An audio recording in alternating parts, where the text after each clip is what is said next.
Hi passionate book lovers, this is author Leah Meadows, and I'm going to walk around and show you some of the aftermath of Milton on the farm. A lot of big and small twigs and branches. Hi lady, hi Paco, hi guys, hi buddy, hey buddy.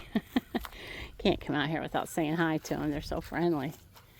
I'm just so thankful they all made it. Annie, she's super old. Samantha and Roxy. Samantha's super old. She's up in her 30s.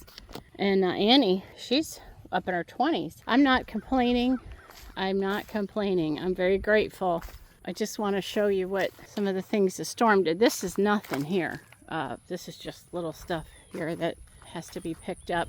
Started picking up the yard first, and then I'll hit this. I'm going to have to get some people here to help because, as you can see later in this video, there's some massive trees that came down. Massive branches that are the size of trees came down. This was a very powerful storm. I have lived in Florida for many years, and I have never been through a hurricane like this. It was awful. The whistling wind was just ongoing for 2 hours. The wind, it was just whipping over the house. I was scared. I will admit, I was scared. I was scared for these animals. Just leaving my little family out in the field was terrifying for me. And I was so relieved when I saw their little faces the next morning, because they could be standing under one of these trees and it could come down in just a second. But I am very fortunate that everything's okay. You can fix trees, you can fix houses, you can't bring back your loved ones. All my loved ones are safe. I didn't have any structural damage. Here's a branch that came down here. It's the size of a tree. I'm sure that there's other branches now that are cracked that you can't see, and they just will come tumbling down. One time I was riding my horse. I was riding next to a tree, and the whole tree started to come down. Well, of course, the horse took off, thank goodness, and of course I spurred him on to take off, and the tree fell right behind us. These trees can look really healthy, and they can be hollow inside, especially the water oaks. I know I keep saying that. I don't mean to be redundant, but I had to learn all this. Water oaks, how dangerous they are.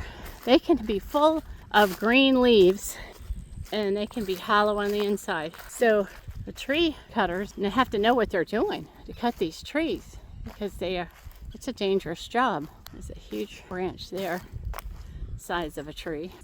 I just can't even describe. The winds were whistling.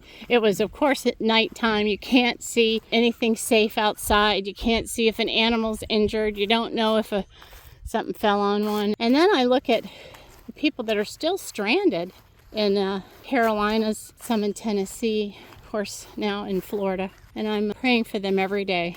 I know you are too. It's just devastating. Now this is the little vacation rental house, and a tree came down and hit a water pipe going into the house, which again is no big deal. I just need to get the tree lifted off the pipe and replace the pipe. No damage to the house. I got that water oak down. Did you see that big stump just before the storm? And he told me that was hollow on the inside, and that would have come down on that house. It was ready to go. And now just days before the storm got that down. Now the front pasture of this property is completely closed off because a massive tree came down, hitting several fences. And it probably will be a while before I can get this front pasture open.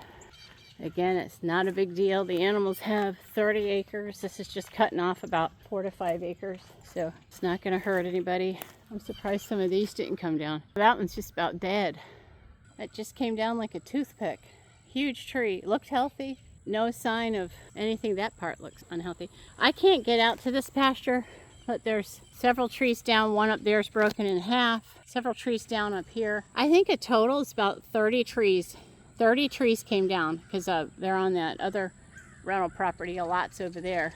And it'll take months to get the trees and everything and the burn piles going. But I'm not really worried about it. I'm just going to take my time, and when these tree people are finished with things that are more of a priority, I'll get them here and get help. They just snap like nothing.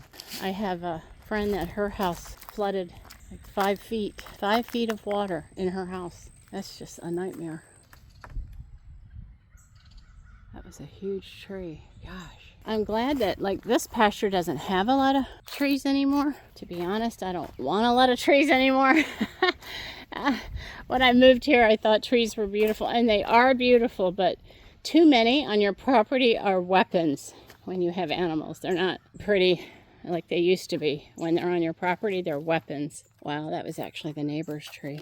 Look at that. That water pipe and major fence damage. Again, not a big deal.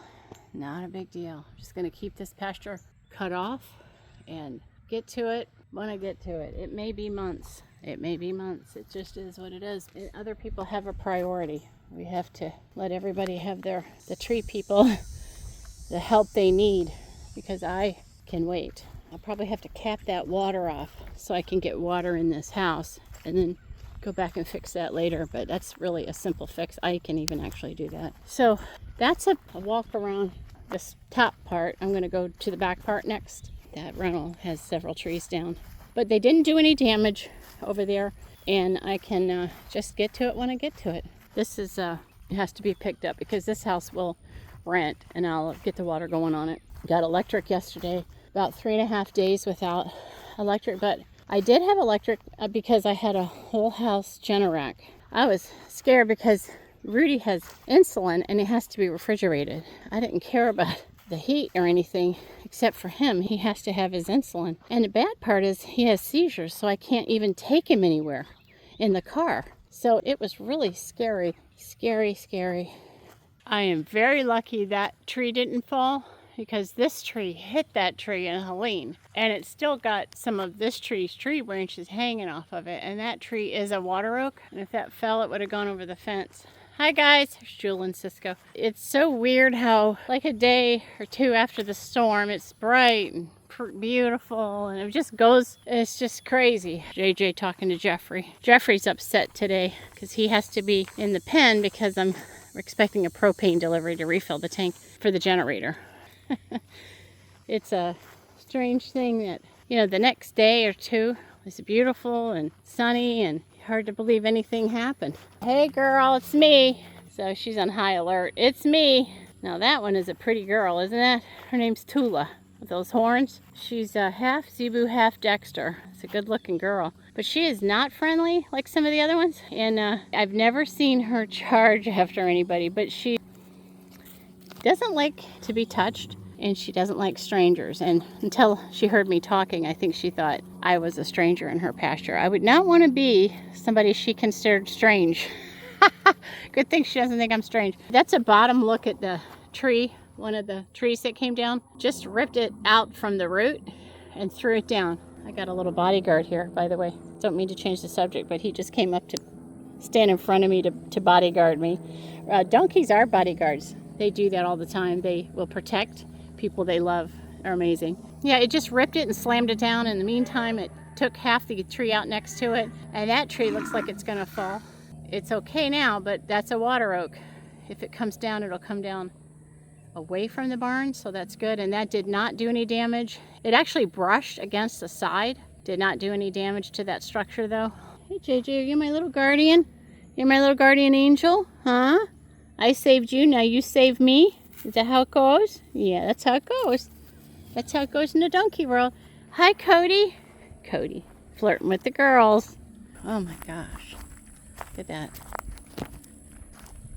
Ripped it off like it was a toothpick. Not to mention you're never safe no matter where you are because the tornadoes that come through. Now there's actually a cow in there. I hope you're not caught in there. All right, don't get... She got scared. She's like, you scared me. They go in there to eat the moss. That's funny. I'm sorry I interrupted your snack. I'm sorry about that. Jeffrey said, don't look at me like that. Yeah, this one hit this one and brought it down. I was going to get it down anyways. Over there on the fence, the trees from the other side came in. Thank God it didn't knock the fence down to where the animals could get out, but it did come down over the fence there. There's a preserve on two sides here, and there's a lot of trees there that can come over that fence. I can't control that. I guess you can't control much, can you, in life? Aside from being exhausted the next day, you could see how exhausted the animals were. It's like a battlefield with these branches and trees coming down and the wind whipping 85 to 95 miles an hour. They're okay, just were tired. And that tree back there came down. Hi guys. That tree was there forever and that came down. And there's another couple over here by the fence. This will take a lot of time to get straight, but thank God it didn't hurt anybody. There's so many trees and they're actually leaning this way. Ugh, look at this one from the other side there. It didn't crush the fence. That's a matter of time though. So that would be something to get done quickly. That debris there is from a couple of trees that came down. There's going to be lots of burn piles here. You got to burn it. You can't haul it off. You got to burn everything. It takes a long time. So thanks for sharing, and subscribing. Please pray for those who got devastated by this horrible storm. I'm so grateful for all your blessings and prayers. I'm sure that's what kept me safe. All of us, all the animals and I are very grateful for all your kind words. It meant so much, and it made me smile in a time of hardship. So it really meant a lot to me. Thank you. I hope you have a good day, and I will talk to you soon. Bye for now.